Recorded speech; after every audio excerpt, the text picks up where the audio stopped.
कमजोर पानी की बूंद पत्थर को चीर देती है। मैं यही बोल रहा हूं, शुरुआती रिजल्ट छोटा होता है और बाद में बहुत बड़ा हो जाता है। बहुत थोड़ा भी प्रयास अगर रोज करते रहे कोई प्रयास आपका वेस्ट नहीं जाएगा। जब तक तोड़ेंगे नहीं तब तक छोड़ेंगे नहीं। यही कहानी मेरे को अपने दिमाग के अंदर घुसानी है। अगर 1% बेटर होते रहे तो 37 गुना इंप्रूव कर जाएंगे साल के एंड में। पर 1% अगर बेहतर होने की जगह बदतर होते गए रोज, और रोज अगर लर्न नहीं किया और अपने ऊपर इन्वेस्ट नहीं किया, आप जीरो से नीचे चले जाएंगे, नेगेटिव में चले जाएंगे। बकवास करते हो कि मेरे से कुछ नहीं होगा, आम आदमी कुछ नहीं कर सकता, अकेला चना भाड़ नहीं फोड़ सकता, पहाड़ नहीं तोड़ सकता। अकेले चने नहीं पहाड़ तोड़ा था। थोड़ा पैसा रोज बचाने से आप मिलियनेयर नहीं बन जाओगे, लेकिन थोड़ा पैसा लंबे समय तक बचाने से आप बिलियनेयर जरूर बन जाओगे।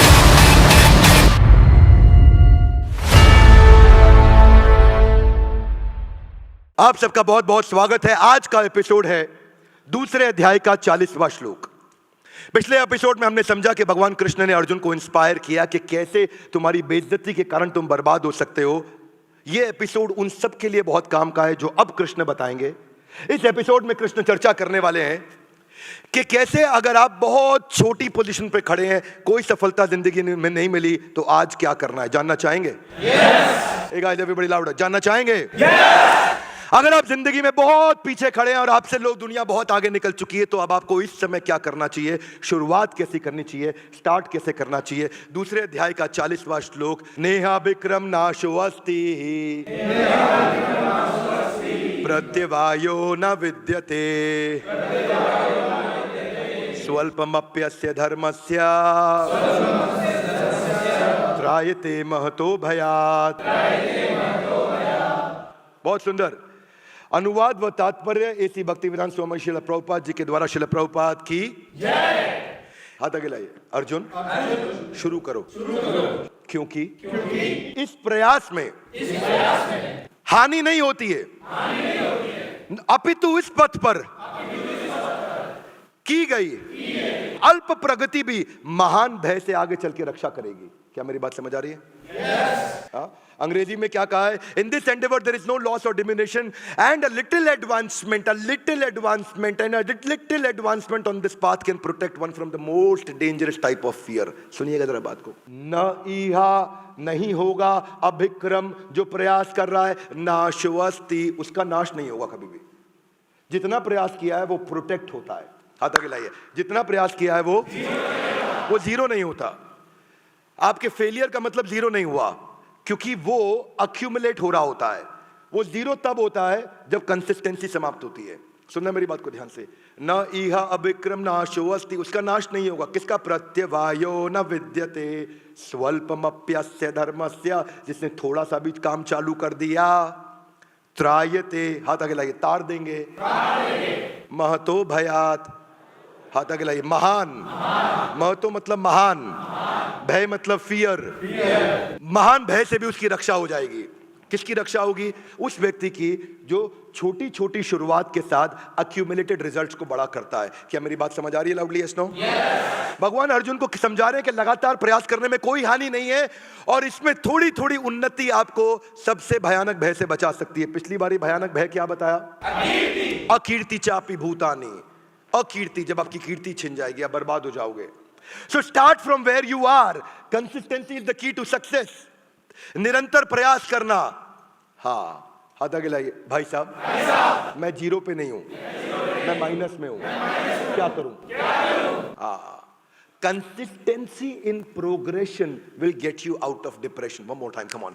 Consistency, हाथ आगे लाइए ऐसा। Consistency in progression, ऊपर जाने में, will get you out of recession and depression. One more time, come on. हाथ आगे लाइए। Consistency in progression will get you out of recession and depression. क्योंकि आज हम क्या चर्चा कर रहे हैं? गीता इन। जब जंगल में आग लगी तो चिड़िया भी था, कौवा भी था। चिड़िया नदी से उस आग को बुझाने के लिए एक एक बूंद पानी लेकर के आ रही थी, और कौवा वहां बैठ के हंस रहा था। कौवे ने बोला, तेरी ये एक बूंद पानी डालने से जंगल की आग बुझने नहीं वाली। तो चिड़िया ने क्या जवाब दिया? इतिहास में जब भी चर्चा की जाएगी, मेरा नाम आग बुझाने वालों में होगा और तेरा नाम तमाशा देखने वालों में होगा। प्रत्यवायो न विद्यते। ऐसे व्यक्ति का नाश नहीं होता जो लगातार कंसिस्टेंट। जानते हैं क्या फर्क है लेजेंडरी लोगों में और एवरेज लोगों में? क्या फर्क है? क्या फर्क है? कोई फर्क नहीं है, केवल कंसिस्टेंसी गोल स्टेटमेंट के प्रति, उसी का फर्क है। आज भी तो उस गिलहरी की बात होती है ना, जिसने चट्टान को मजबूत बनाने में, जिसने पुल को मजबूत बनाने में छोटे छोटे कंकड़ डाले। और भगवान राम ने हनुमान को क्या समझाया? तुम्हारी चट्टानों के बीच में जो गैप रह जाता है ना, उस गैप को गिलहरी के छोटे छोटे कंकड़ जाके जोड़ देती है, जिसके कारण ये पुल मजबूत होता है। तुम्हारे कॉर्पोरेट वर्ल्ड के अंदर भी जो बड़े बड़े सीईओ जाके बैठ के डिसीजन लेते हैं, उनको इंप्लीमेंट करने के लिए नीचे छोटे छोटे एग्जीक्यूटिव जो छोटा छोटा सपोर्ट करते हैं ना, वो बड़ी कंपनी के बनाई हुई बड़ी स्ट्रैटेजी को उसी पुल की तरह सपोर्ट करके मजबूत बनाने में मदद करते हैं। इसलिए छोटे आदमी का कोई छोटा प्रयास नहीं होता, हर प्रयास हमारे को कामयाबी की तरफ लेकर के जाता है। स्वल्पमप्यस्य धर्मस्य त्रायते महतो भयात्। तो छोटे छोटे कंकड़ भी जिस कारण पुल सेतु को मजबूत बनाते हैं, उसकी बात कृष्ण ने करी यहां पे। आप जानते हैं वर्ल्ड ट्रेड सेंटर पे अटैक किसने किया था? ओसामा बिन लादेन ने। यस, क्या हुआ? ओसामा बिन लादेन अमेरिका में रहता था। Loudly yes no? अमेरिका में रहता था। Yes no? कहां रहता था Osama bin Laden? Osama bin Laden Afghanistan में नहीं, पाकिस्तान के अबेटाबाद में था। 2001 में अटैक हुआ था और 2011 में जाके दूसरी देश के अंदर जाकर के उसको पकड़ के मारा गया। वो कंसिस्टेंट एफर्ट नहीं होता तो कभी भी देश के राष्ट्रपति का विश्व के ऊपर कभी विश्वास नहीं किया जाता। अमेरिका और इजराइल के बारे में यही माना जाता है। अपने देश के वीरप्पन को पकड़ने में समय लगा, शायद उतना कंसिस्टेंट एफर्ट नहीं था। 24 साल बाद वीरप्पन पकड़ा गया था और यहाँ दूसरे देश के अंदर जाकर के 10 साल में ओसामा बिन लादेन को उखाड़ा। मुद्दा है, if you get 1% better every day, you will get 3800% better, यानी कि 37 गुना ज्यादा बेहतर हो जाते हैं एक साल के अंदर 365 दिन में। बस 1% better every day, 1% better every day. स्वल्पमप्यस्य धर्मस्य सुअल्प, थोड़ा सा प्रयास। अल्प भी कृष्ण अल्पमप्यस्य भी बोल सकते थे। अद्भुत बात देखो, कृष्ण ने अल्पमप्यस्य भी नहीं बोला, सुअल्पमप्यस्य, यानी कि थोड़ा भी नहीं, बहुत थोड़ा भी प्रयास अगर रोज करते रहे करते रहे करते रहे करते रहे करते रहे करते रहे, न इहा विक्रम नाशो अस्ति, कोई प्रयास आपका वेस्ट नहीं जाएगा। किसी का नाश नहीं होने वाला, किसी भी प्रयास का नाश नहीं होने वाला। When these efforts they get accumulated, results come so huge you can't even imagine। हाथ आगे लाइए, कैसे? क्योंकि शुरुआती रिजल्ट छोटा होता है। Little louder everybody guys, come on. शुरुआती result, one more time everybody, शुरुआती रिजल्ट दोनों दिशा में, ऊपर जाने, बेहतर होने में और बदतर होने में शुरुआती रिजल्ट छोटा होता है। शुरू में अपनी पत्नी को इग्नोर करोगे, वो आपको माफ कर देंगे, पर लगातार इग्नोर करते रहोगे, रिजल्ट बहुत बड़ा हो जाएगा। Are you with me? ये दोनों तरफ होता है। शुरू में ज्यादा खाना खाओ, कोई फर्क नहीं पड़ता, पर अगर बहुत दिन तक ज्यादा खाना खाते रहे और गलत खाना खाते रहे, रिजल्ट एकदम बदल जाएगा। हाथ आगे लाइए, शुरुआती रिजल्ट छोटा होता है। One more time, come on. शुरुआती रिजल्ट अगर 1% बेटर होते रहे तो 37 गुना इंप्रूव कर जाएंगे साल के एंड में, पर 1% अगर बेहतर होने की जगह बदतर होते गए रोज, और रोज अगर लर्न नहीं किया और अपने ऊपर इन्वेस्ट नहीं किया, जमाने के आगे बढ़ने की स्पीड बहुत तेज है, आप जीरो से नीचे चले जाएंगे, नेगेटिव में चले जाएंगे। मेरी बात सुनो, थोड़ा पैसा रोज बचाने से आप मिलियनियर नहीं बन जाओगे, लेकिन थोड़ा पैसा लंबे समय तक बचाने से आप बिलियनियर जरूर बन जाओगे। मेरी बात सुनिए, 3 दिन जिम में जाकर के आप आर्नोल्ड नहीं बन जाओगे, पर लगातार जिम में जाते रहोगे तो हो सकता है आप मिस्टर ओलंपिया भी बन जाओ, मिस्टर वर्ल्ड भी बन जाओ। मैं यही कह रहा हूं कि 3 दिन अगर फ्रेंच सीखोगे तो फ्रेंच बोलने नहीं लग जाओगे, पर लगातार जब फ्रेंच सीखते रहोगे, क्योंकि शुरुआती रिजल्ट छोटा होता है। One more time, come on. शुरुआती रिजल्ट, कृष्ण ने ऐसे ऐसे प्रिंसिपल्स बताए। सुअल्पमप्यस्य, इतना इतना भी प्रयास करते रहोगे अर्जुन, तुम महान भय से तुम्हारी रक्षा हो जाएगी। और महान भय पीछे के 3 श्लोकों की अभी हमने चर्चा करी पिछले एपिसोड में कि वो महान भय क्या है। लॉस एंजलिस से न्यूयॉर्क जाते वक्त अगर 180 डिग्री नहीं, 145 डिग्री नहीं, 90 डिग्री नहीं, 75 डिग्री नहीं, 45 डिग्री नहीं, 15 डिग्री नहीं, 5 डिग्री नहीं, अगर केवल 3.5 डिग्री साउथ कर देना अगर उसको प्लेन को, तो वो भाई हवाई जहाज लॉस एंजलिस से न्यूयॉर्क उतरने की जगह वो वॉशिंगटन डीसी उतर जाएगा। शुरुआत में 3.5 डिग्री इतना हुआ, इतना इतना, बोला इधर देख रहा है जहाज, इतना सा इधर देखा, पता भी नहीं चलेगा 3.5 डिग्री क्या होता है। ये ऐसे जहाज जाना था, ऐसे जाने की जगह हल्का सा ऐसे जा रहा है बस। अब ये सीधा है कि ये सीधा, आपको पता भी नहीं चलेगा। 3.5 डिग्री इतना ही है, लेकिन वही 3.5 डिग्री बढ़ बढ़ के वो जहाज एग्जैक्टली न्यूयॉर्क उतरने की जगह वॉशिंगटन डीसी उतर जाएगा। मैं ये बोल रहा हूं, शुरुआती result, everybody louder guys, come on Delhi, louder. शुरुआती रिजल्ट। आपकी नेटवर्थ क्या है? आपकी नेटवर्थ आपकी फाइनेंशियल हैबिट्स का आउटकम है। आपकी फिजिकल फिटनेस क्या है? आपकी फिजिकल फिटनेस आपकी ईटिंग हैबिट्स का रिजल्ट है। आपकी इस समय आपका विजडम, आपकी नॉलेज, आपकी जो लर्निंग हैबिट्स का आउटकम है। आज आपकी नॉलेज कौन सी हैबिट्स लेकर के आते हैं, बिल्ड करते हैं, वो डिसाइड करेगा आगे क्या होने वाले हैं। कैलाश सत्यार्थी हमारे देश का, उनको कोई नहीं जानता था। आज पद्मश्री, पद्म भूषण, पद्म विभूषण की बात नहीं कर रहा हूं, आज भारत रत्न की बात नहीं कर रहा हूं। कैलाश सत्यार्थी को नोबेल पीस प्राइज मिला। L6 कालका जी, यहीं साउथ दिल्ली में उनका छोटा सा ऑफिस हुआ करता था।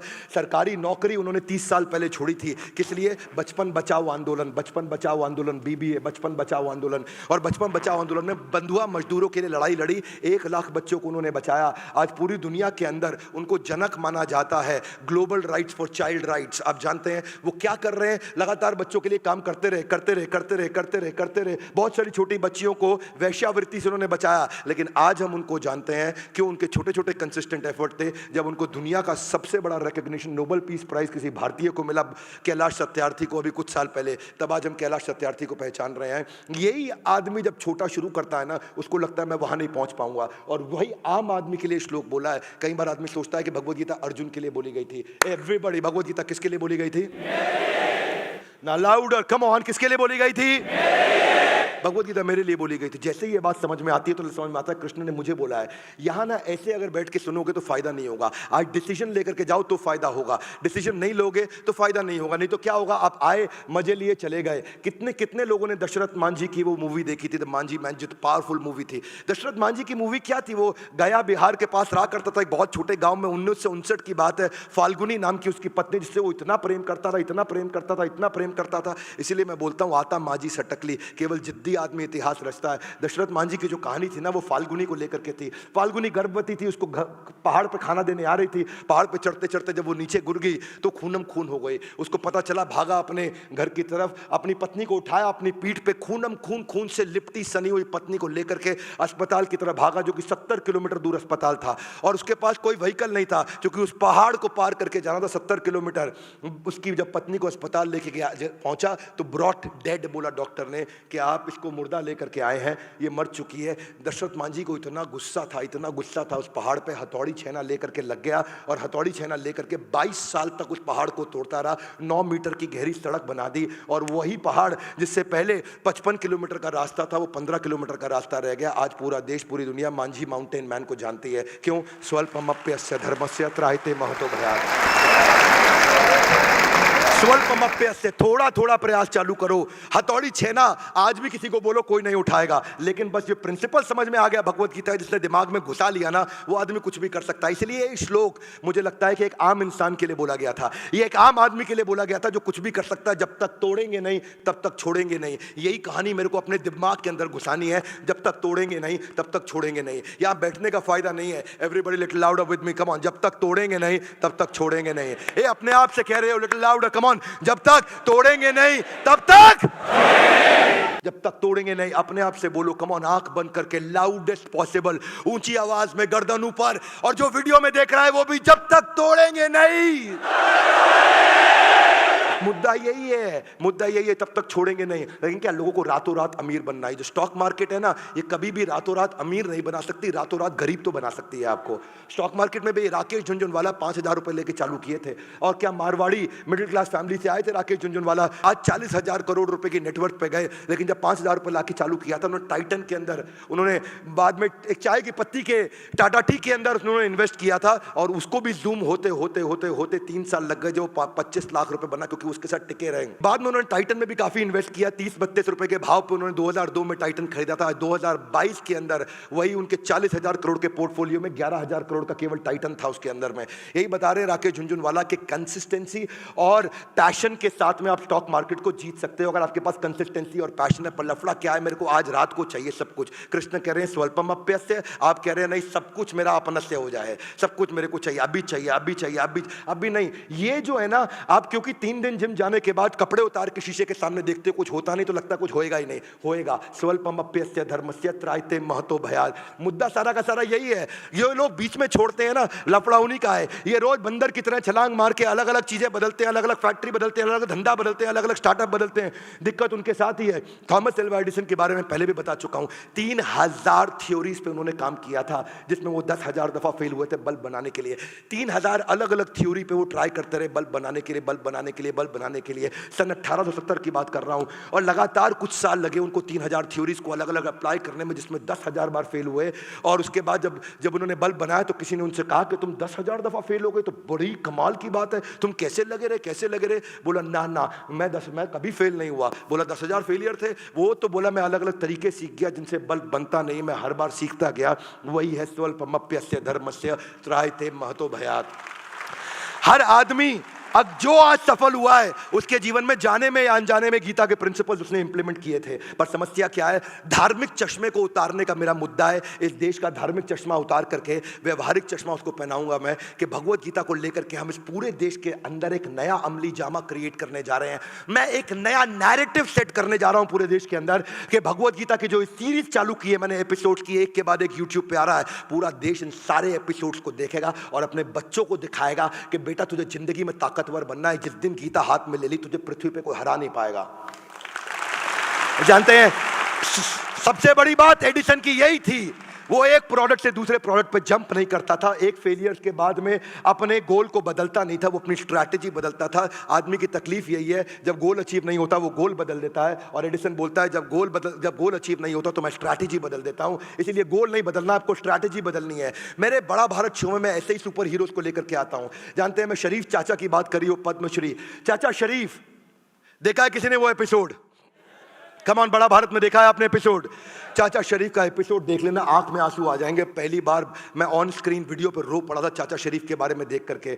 जानते हैं पिछले 30 सालों में 25,000 लाशें, अगर हिंदू है तो जलाते हैं, मुसलमान है तो दफनाते हैं, जिसका अंतिम संस्कार नहीं होता। चाचा शरीफ उसके अपने पिता कहलाए जाते हैं। चाचा शरीफ जिनका अपना बेटा 1991 में किसी ने मार करके नदी में फेंक दिया, उनको अपने बेटे की लाश नहीं मिली, उसका अंतिम संस्कार नहीं हो सका, इसीलिए चाचा शरीफ ने वो प्रयास किया।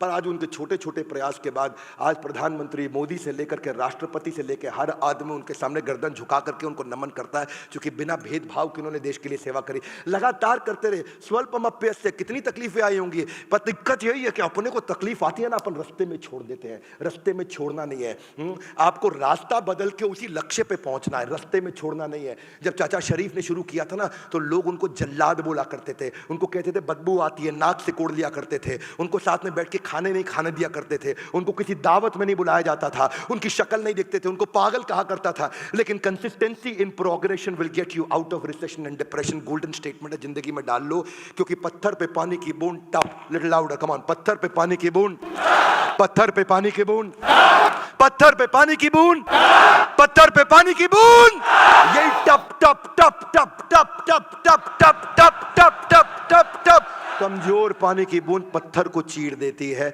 मैं यही बोल रहा हूं, शुरुआती रिजल्ट छोटा होता है और बाद में बहुत बड़ा हो जाता है।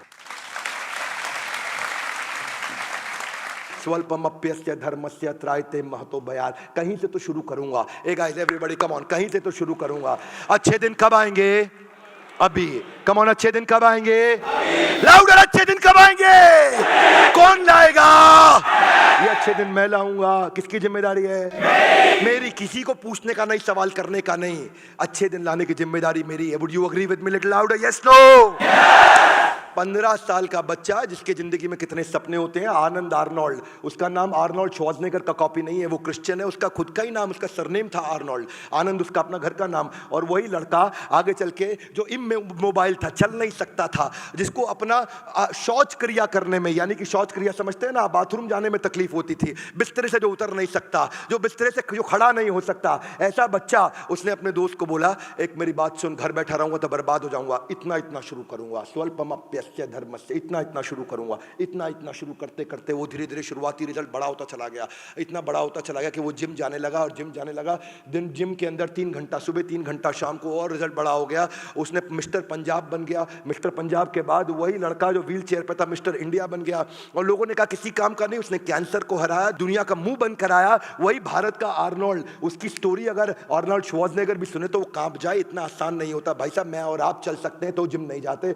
वो चल नहीं सकता था, उठ नहीं सकता था, हर समय कोई ना कोई व्हील चेयर पर उसको गोद में उठा करके, उसको गोद में लेकर के जाया करता था। आज आनंद आर्नोल्ड एकमात्र भारतीय है जिसको दुनिया का सबसे बड़ा बॉडी बिल्डिंग का टाइटल मिला है, वो है मिस्टर ओलंपिया। करीमुल हक, करीमुल का नाम ही है, कर अमल, करीमुल करीमुल करीमुल हक। हाँ, वो बोलते हैं ना मैं मुसलमान हूँ ना मैं हिंदू हूँ, लोग मुझे मुसलमान समझते हैं, करीमुल हक। हाँ, मेरा मुसलमान परिवार में जन्म हुआ पर मैं भारतीय हूँ, देश की सेवा करूँगा। उसने एम्बुलेंस दादा, छोटी सी बाइक को एम्बुलेंस बना दिया नॉर्थ ईस्ट के अंदर। वो शुरू में जब लोग बीमार पड़ते थे तो 70 किलोमीटर दूर उनका अस्पताल होता था, तो बाइक को एम्बुलेंस बना करके साइड में करीमुल हक लोगों को लेकर जाया करते थे। मजाक उड़ाते थे ना, जो उनकी एक पड़ोसन औरत थी वो उनका बहुत मजाक उड़ाया करती थी, वो बहुत बकवास करती थी, उनको गाली भी देती थी। और क्या हुआ, वो एक दिन एम्बुलेंस दादा को सुबह सुबह फोन आया, बोला वो जो औरत आपको गाली देती थी उसको सांप ने काट लिया, मर जाएगी बेचारी, उसको अस्पताल ले जाओ। और फिर वही औरत जो जिंदगी भर उसका मजाक उड़ाती थी, उसको साथ में लिटाया उन्होंने अपने एम्बुलेंस, यानी कि जो बाइक की एम्बुलेंस, बाजू में छोटा सा पहिए के साथ में एक एक्सटेंशन लगा रखा था, उस पर लिटा के लेके गए। और वहां रास्ते में हो गया ट्रैफिक जैम, जंगल था, जंगल में छोटी सड़क होती थी, वहां पे कुछ जानवर आके, हाथी आकर के गाड़ियों को उलट देते थे, ट्रैफिक जैम हो गया। उस ट्रैफिक जैम में एक और एम्बुलेंस थी, वो वहीं फंसी हुई थी, उसमें भी किसी को सांप ने काटा था, वो एम्बुलेंस वहीं फंसी रही। इन्होंने अपनी बाइक को नीचे कच्ची पटरी पर उतारा और बाद में आगे चढ़ा करके उसको ले गए। उस औरत को टाइम से अस्पताल पहुंचाया, वो बच गई। लेकिन वो एम्बुलेंस, जो बड़ी वाली एम्बुलेंस थी जिसमें पीछे एक और जिसको जहर आ गया था सांप के काटने का, उस बेचारी का देहांत हो गया। जो मजाक उड़ाती रहती थी उनको एम्बुलेंस दादा ने बचा लिया, और उसके बाद एम्बुलेंस दादा को लोगों ने जानना पहचानना शुरू किया। आगे चल के उनको बजाज फैमिली ने भी अपनी तरफ से एक बजाज की मोटरसाइकिल दी। धीरे धीरे धीरे धीरे लोग उनको जानने पहचानने लगे। आज तक पिछले 24 साल में 5000 लोगों की जिंदगी उन्होंने मरने से बचाया है, बिना रुके बिना थके। लोग उनका मजाक उड़ाते थे, वो लोगों की जिंदगी बढ़ाते थे। चिड़िया भी तनका इकट्ठा कर करके अपना घोंसला बनाती है। एम्बुलेंस दादा ने जिंदगी में अपना मकान नहीं बनाया, बारिश आती थी तो पानी उनके घर में गिर जाता था। एम्बुलेंस दादा एक ऐसे अद्भुत व्यक्ति, और जो घर में पानी गिरता, सांप आ जाते, लेकिन अपना घर नहीं बनाया, अस्पताल बना दिया जहां गरीबों को वहीं पास में इलाज करेंगे। आज मैं बड़ा भारत की कम्युनिटी को, आज मैं बड़ा बिजनेस की कम्युनिटी को मैं रिक्वेस्ट करता हूं कि ऐसे लोगों की मदद करें, आए। और आज वो इतने बड़े हो गए, उनका ओहदा इतना बड़ा हो गया, उनके 4500 रुपये महीने की नौकरी किया करते थे। 4500 रुपये महीना बोल रहा हूं मैं, 5000 रुपये महीना नहीं, 4500 रुपये महीने की नौकरी करते थे वो एम्बुलेंस दादा करीमुल हक। हाँ, और वही करीमुल हक ने आज प्रधानमंत्री मोदी उनको साथ में लेके सेल्फी लेना सिखाते हैं, राष्ट्रपति उनको अपने घर पे बुलाते हैं, उनको अमिताभ बच्चन हॉट सीट पे बिठाते हैं, आज हम उनको बड़ा भारत में बुलाते हैं। आज करीमुल हक, ऐसे लोगों को हमें धन्यवाद करना चाहिए जो हमारे को सिखाते हैं, जो हम इसी को कहते हैं कि consistency in progression will get you out of recession and depression. नेहा विक्रम नाशुवस्ती, कभी नाश नहीं हो सकता ऐसे व्यक्ति का। दिक्कत नाश उसी का होगा जो चालू नहीं कर रहा है। One more time, come on, नाश उसी का होगा जो। आज मुझे शुरुआत करनी है, यहां बैठ के निर्णय लेकर के जाना, यहां जो वीडियो देख रहा है वो निर्णय लेकर के जाना, डिसीजन लेना है। हाँ, क्योंकि अच्छे दिन कब आएंगे? कम ऑन, अच्छे दिन कब आएंगे? कौन लाएगा? यही भगवत गीता आपके जीवन में अच्छे दिन लेकर के आएगी। और इसीलिए हमने शुरू किया है, कौन सा सीरीज है? Everybody give me your right hand out, Gita in, come on, Gita in. Bhagavad Gita को एक्शन में उतारना, लाल कपड़े में लपेट के नहीं रखना है। लाल कपड़े पर लपेट के कसम खाना वो ज्यादा बड़ा अपराध है, बजाय के गीता को अपने जीवन में नहीं उतारना। उठाइए, रोज अपने बच्चों को समझाइए कि गीता को जीवन को बेहतर बनाने के लिए पढ़ें। और अगर नहीं पढ़ पा रहे, नहीं समझ में आ रही, इस सारे एपिसोड को, पूरा एक एक एपिसोड को ध्यान से देखें और अपने बच्चों को तो जरूर दिखाएं, साथ में बिठा के दिखाएं, पूछे उनकी जिंदगी में लर्निंग क्या है। नैरेटिव बदलने की कसम खाइए इस पूरे देश के अंदर कि भगवत गीता लोगों की कैसे जिंदगी बदल सकती है। एक के बाद एक सारे एपिसोड एक एक श्लोक पे हम लेते चले जाएंगे और पूरी भगवत गीता को पूरे देश तक पहुंचाएंगे। हमारे साथ जुड़े रहने के लिए, इस एपिसोड को पूरा देखने के लिए आप सबका दोबारा हृदय की गहराई से प्रेम पूर्वक बहुत बहुत धन्यवाद।